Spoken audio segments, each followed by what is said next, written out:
Assalamualaikum warahmatullahi wabarakatuh. Saya Sherly Aprilia dengan NIM A1S1230009. Di sini saya akan membahas mengenai beberapa kasus yang ada di kuis dalam mata kuliah layanan bimbingan konseling diperluas dengan dosen pengampu yaitu Bapak Afan Yusra MPD. Baik, langsung saja pada kasus yang pertama. Di sini saya mengidentifikasi kasus.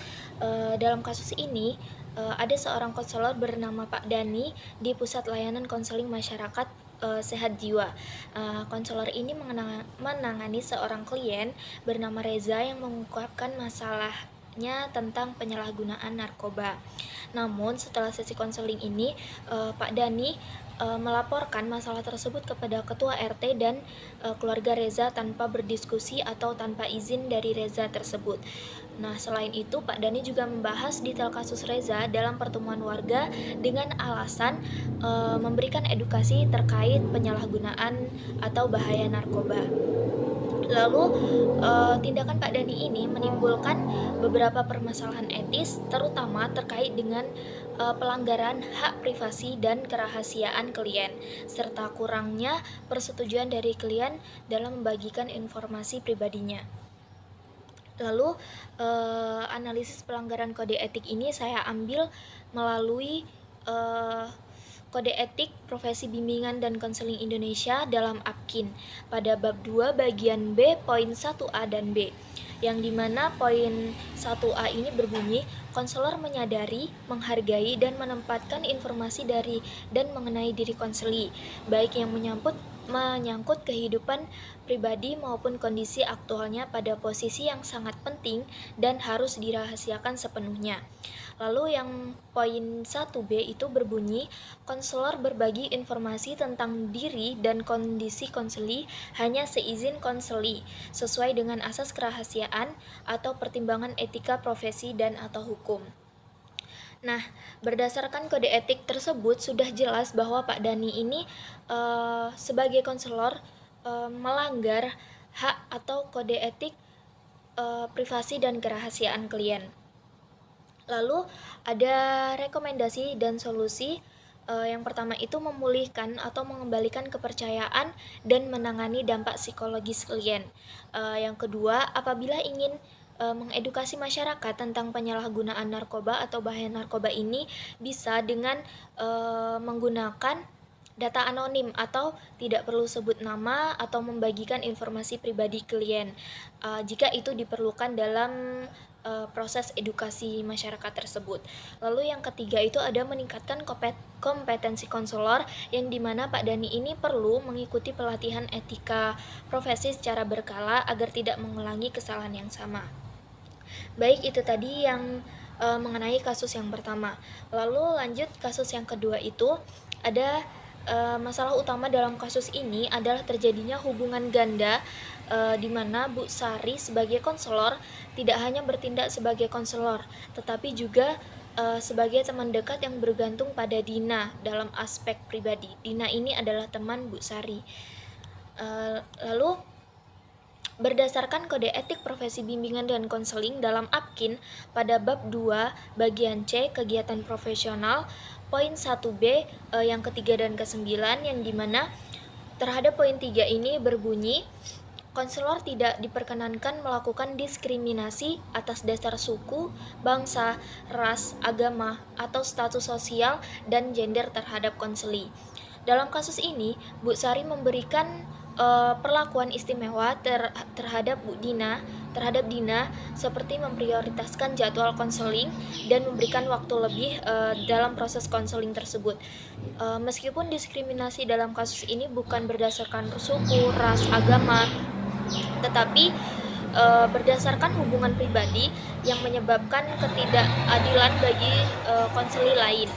Konselor seharusnya itu memberikan layanan yang adil tanpa membedakan satu klien dari yang lain. Lalu pelanggaran terhadap poin 9 yang dimana berbunyi, konselor tidak diperbolehkan memberikan bantuan profesional konseling kepada anggota keluarga dan atau orang-orang yang memiliki hubungan dekat dan bisa merusak hubungan profesional kedua belah pihak. Nah, berdasarkan poin tersebut, Bu Sari ini menjalin hubungan pertemanan yang dekat dengan Dina, bahkan berbagi masalah pribadinya dan meminta bantuan dalam urusan rumah tangga. Hubungan ini merusak objektivitas dan efektivitas layanan konseling karena Bu Sari tidak lagi menjaga batasan profesional. Seharusnya ketika hubungan sudah menjadi terlalu personal, Bu Sari merujuk Dina ke konselor lain untuk menghindari konflik kepentingan. Kesimpulannya, Bu Sari ini telah melanggar prinsip keadilan dan profesionalisme dalam layanan konseling yang dapat berdampak pada kualitas layanan serta kepercayaan masyarakat terhadap lembaga konseling tersebut. Lalu ada rekomendasi solusi. Yang pertama itu menjaga batasan profesional dalam konseling. Jika Bu Sari merasa sulit untuk bersikap objektif terhadap Dina, sebaiknya ia merujuk Dina ke konselor lain agar tetap menjaga efektivitas layanan. Bu Sari juga harus menghindari berbagi masalah pribadinya kepada klien, karena dengan itu dapat membebani klien secara emosional dan dapat mengganggu proses konseling. Lalu yang kedua ada menerapkan prinsip keadilan dalam proses konseling. Di sini di mana memastikan semua klien mendapat perlakuan adil baik dalam penjadwalan maupun durasi sesi konseling, dan menetapkan aturan yang transparan mengenai mekanisme layanan sehingga tidak ada diskriminasi atau perlakuan khusus terhadap klien tertentu. Yang ketiga atau yang terakhir itu meningkatkan pemahaman tentang etika profesi. Itu tadi tentang kasus yang kedua. Lalu ada kasus yang ketiga, yaitu seorang konselor yang bernama Bapak Rahmat, seorang konselor di Puskesmas Sejahtera. Ini juga memiliki praktik konseling di rumah pribadinya. Nah, dalam kasus ini terjadi beberapa pelanggaran etika, yaitu yang pertama, konflik kepentingan, di mana ia menggunakan posisinya di puskesmas untuk mengarahkan pasien ke praktik pribadinya. Yang kedua, itu penyalahgunaan wewenang, yang dimana ia menyatakan bahwa layanan di puskesmas itu tidak cukup dan menjanjikan akses lebih mudah ke layanan kesehatan bagi pasien yang datang ke praktik pribadinya. Lalu yang ketiga ada komersialisasi layanan, yang dimana ia memanfaatkan masalah klien atau pasien untuk keuntungan finansial dengan mengenakan biaya konsultasi di praktik pribadinya. Masalah utama dalam kasus ini adalah penyalahgunaan posisi sebagai konselor publik untuk kepentingan pribadi yang melanggar prinsip keadilan dan profesionalisme dalam layanan konseling. Baik, yang selanjutnya itu ada analisis pelanggaran kode etik. Di sini saya juga mengambil dari kode etik profesi bimbingan dan konseling dalam APKIN pada bab 2 bagian C1A dinamika pelayanan, yang dimana poin 1 itu ada berbunyi konselor wajib membantu konseli sesuai dengan kesepakatan antara keduanya. Nah, berdasarkan itu Bapak Rahmat ini melanggar prinsip karena ia mengubah bentuk layanan tanpa persetujuan klien, yaitu dengan mengarahkan Farhan dari layanan gratis di puskesmas ke praktik pribadi yang berbayar. Lalu ia menyesatkan konseli dengan menyatakan bahwa layanan di puskesmas ini tidak cukup untuk menangani kasusnya, tanpa berdiskusi lebih lanjut atau mencari alternatif dalam sistem layanan publik. Lalu implikasi etisnya yaitu ada konseli harus diberi informasi yang jujur dan transparan mengenai layanan yang tersedia dan tidak boleh diarahkan ke praktik pribadi tanpa kesepakatan yang benar-benar bersifat sukarela. Lalu yang kedua ada kesepakatan antara konselor dan konseli harus berbasis kepercayaan, bukan manipulasi atau keuntungan pribadi. Lalu yang kedua ada pada poin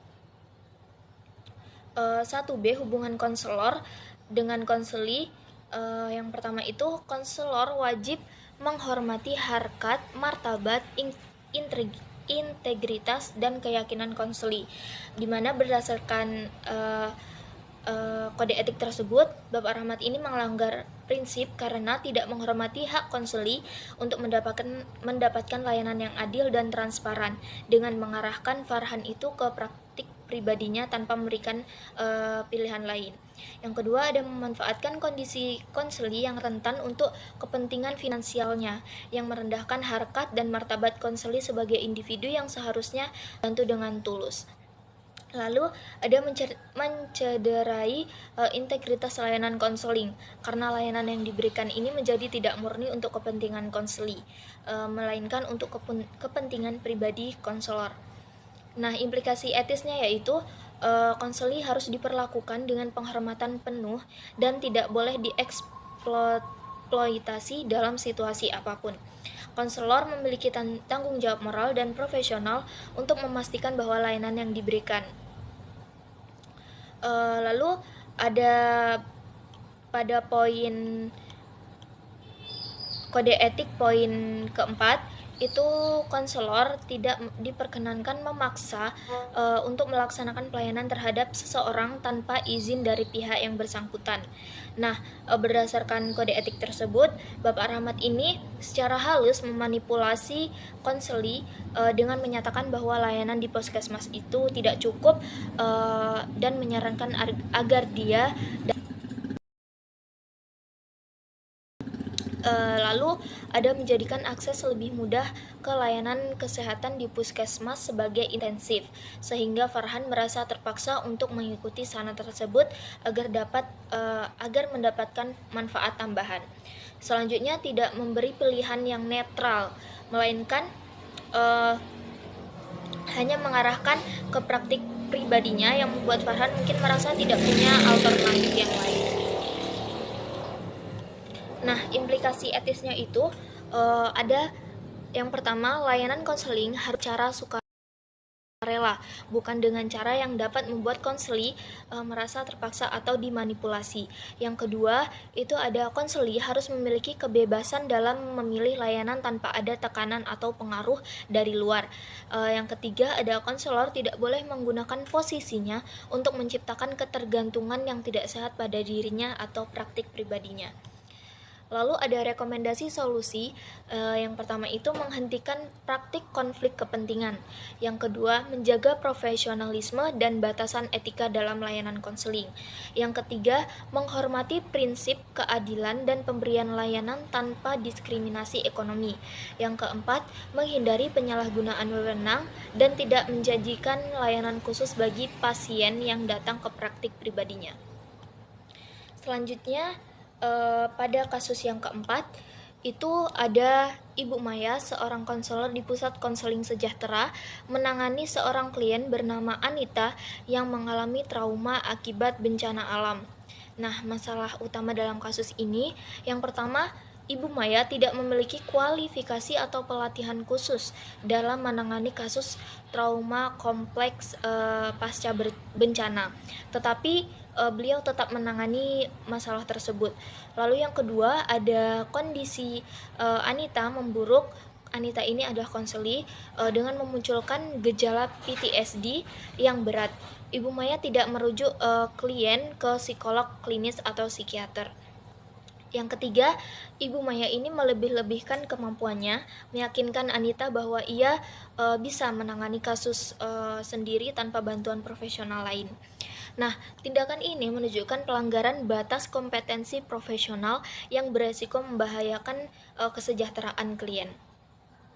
Nah, dalam bab 2 pasal B dalam Kode Etik Profesi Bimbingan dan Konseling dalam APKIN, pada poin F ini berbunyi, konselor harus memiliki kesadaran dan komitmen terhadap etika profesional, yang dimana berdasarkan tersebut Ibu Maya ini melanggar kode etik tersebut karena ia tidak menyadari keterbatasan kompetensinya dan tetap menangani Anita meskipun tidak memiliki pelatihan khusus dalam menangani trauma kompleks dan PTSD. Yang kedua itu ada beliau tidak berkomitmen terhadap etika profesional dengan mengabaikan kebutuhan klien untuk mendapatkan perawatan yang lebih sesuai. Lalu yang ketiga, dengan tidak melakukan rujukan ke tenaga profesional lebih kompeten, ia mengutamakan egonya daripada kesejahteraan klien. Nah, implikasi etis dalam kasus ini yaitu konselor harus memiliki kesadaran diri tentang keahlian dan batasannya. Tidak semua kasus itu bisa ditangani sendiri. Ada kalanya kita juga memerlukan bantuan dari pihak lain atau profesional lain. Lalu yang kedua itu komitmen terhadap etika profesional. Berarti memastikan klien mendapatkan layanan yang terbaik bahkan jika itu berarti merujuk mereka ke profesional lain. Lalu yang ketiga ada mengabaikan etika profesional dapat membahayakan klien dan merusak kepercayaan masyarakat terhadap profesi bimbingan dan konseling. Rekomendasi solusi yang pertama itu ada segera merujuk Anita ke profesional lain yang lebih kompeten agar masalahnya bisa ditangani lebih lanjut. Lalu yang kedua itu menyadari keterbatasan kompetensi dan tidak menangani kasus yang di luar keahliannya. Kita perlu menyadari sejauh mana batasan diri kita dalam menangani kasus. Lalu yang ketiga ada mengikuti pelatihan tambahan jika ingin menangani kasus trauma di masa depan. Atau jika ingin menangani kasus serupa, kita harus memiliki lisensi atau kita setidaknya sudah melakukan pelatihan dalam bidang tersebut. Lalu mengutamakan kesejahteraan klien dan bekerja sama dengan tenaga profesional lain untuk layanan yang lebih baik. Itu tadi pada kasus yang keempat. Selanjutnya itu ada kasus yang kelima, yaitu Pak Tono, seorang konselor di Balai Pemberdayaan Masyarakat Kecamatan, melakukan beberapa pelanggaran etika terkait dengan penggunaan alat ukur psikologi dan batas kompetensi profesional, yaitu yang pertama, beliau ini melakukan tes psikologi tanpa sertifikasi dan kompetensi yang sesuai. Yang kedua, beliau menggunakan instrumen tes psikologi yang diunduh dari internet tanpa validasi. Yang ketiga, menafsirkan hasil tes secara langsung dan menggunakannya sebagai dasar dalam menentukan kelayakan warga untuk menerima bantuan. Lalu yang keempat ada mengklaim memiliki wewenang penuh sebagai konselor untuk melakukan asesmen psikologi, meskipun bukan psikolog atau tenaga ahli dalam bidang tersebut. Nah, tindakan ini tentu melanggar prinsip profesionalisme dan etika dalam penggunaan alat ukur psikologi, serta beresiko memberikan dampak negatif kepada warga yang membutuhkan bantuan sosial. Lalu ada analisis pelanggaran kode etik ini saya ambil juga dalam kode etik profesi bimbingan dan konseling dalam APKIN pada bagian pada bab 3 bagian 6 tentang penggunaan instrumen asesmen. Disebutkan di situ bahwa penggunaan asesmen wajib mengikuti pedoman atau petunjuk yang berlaku bagi asesmen yang dimaksud. Pak Tono ini melanggar ketentuan ini karena ia menggunakan instrumen tes psikologi dari internet tanpa memastikan apakah alat ukur tersebut memiliki validitas dan reliabilitas yang sah. Lalu yang kedua itu ia tidak mengikuti pedoman atau standar asesmen yang berlaku karena ia bukan tenaga profesional yang memiliki sertifikasi dalam administrasi dan interpretasi tes psikologi tersebut. Lalu yang ketiga itu ada hasil asesmen ini digunakan secara tidak tepat, yaitu sebagai dasar untuk menentukan kelayakan bantuan sosial yang seharusnya berdasarkan kriteria sosial ekonomi, bukan tes psikologi. Lalu ada implikasi etis dalam kasus ini, yaitu hasil asesmen yang tidak sah dapat menghasilkan keputusan yang keliru dan merugikan warga. Lalu yang kedua, ada penggunaan alat tes ini yang tidak terstandarisasi, melanggar etika profesi dan dapat berdampak negatif terhadap kredibilitas profesi konselor. Yang ketiga, keputusan yang diambil berdasarkan asesmen ini tidak valid, dapat menimbulkan diskriminasi dalam pemberian bantuan sosial tersebut. Lalu rekomendasi solusi yang dapat diberikan yang pertama itu ada Pak Tono harus menghentikan penggunaan instrumen tes psikologi yang tidak sah ini.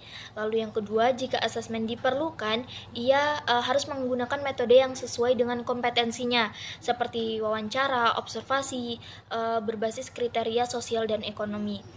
Jika tes psikologi memang diperlukan, Pak Tono ini harus bekerja sama dengan psikolog atau tenaga ahli yang memiliki kewenangan atau lisensi dalam memberikan tes psikologi tersebut. Lalu yang keempat, mengikuti pedoman asesmen yang berlaku, termasuk hanya menggunakan alat ukur yang telah diuji validitasnya dan sesuai dengan tujuan asesmen. Baik, itu tadi rangkaian atau penjelasan mengenai kasus-kasus yang ada di kuis, dan saya menggunakan referensi yaitu Kode Etik Profesi Bimbingan Konseling dalam APKIN. Demikian yang dapat saya sampaikan. Apabila ada kesalahan saya mohon maaf. Saya akhiri. Wassalamualaikum warahmatullahi wabarakatuh.